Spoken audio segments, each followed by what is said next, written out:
Whitby is rich in lacrosse history, and Jim Brady is right in the thick of it. In 1968, Brady amalgamated the lacrosse programs from the town of Whitby and the township of Whitby. By 1970, Whitby laid claim to the Junior B title. A juggernaut was born. What that did dispel any notion that we couldn't compete, the little town of Whitby or township, that we couldn't compete with anybody else in Canada. And that was a huge realization to the players. From that day on, they always felt they were coming on a team that could win a championship. And then in 77 and 78, we got in Minnow Cups. And although we lost them again, we knew we could compete with anybody. And in 1980, proved, laid out the fact that Whitby was not just a team in the league, but Whitby was a team in Canada that could be counted on. With a professional background and personnel, Jim Brady had his own unique ways of motivating players. Some of it was coaching. Some of it, well, was actually a little bit sneaky. What I did with the good players, I'd take them aside if they had a bad game, and after I'd give them a bit of lecture, and they'd sulk a little bit and say, well, what? And then I'd ask them the key question. I says, well, do you think you could do what I asked? Because if you can't, I'm going to apologize to you because I shouldn't have asked you to do something you can't do. Well, age 16 to 18, they can do anything.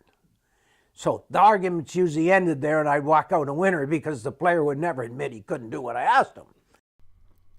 Brady's boys won the Junior B championship in 1970 and 1974 with the B&R Transporters. That paved the way for entry into Junior A lacrosse. The CBC Builders made the finals twice, only to lose, before claiming the Minto Cup in 1980.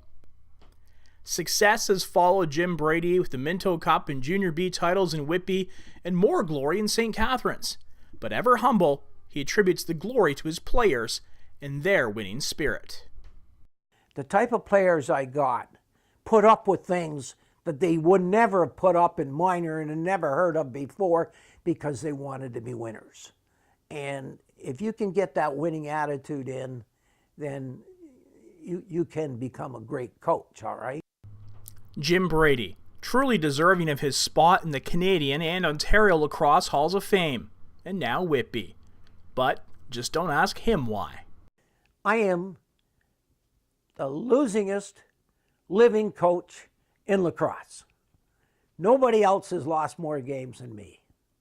And in winning games, I'm the winningest coach alive in lacrosse. Bishop might have won more than me, but probably not in junior, all right?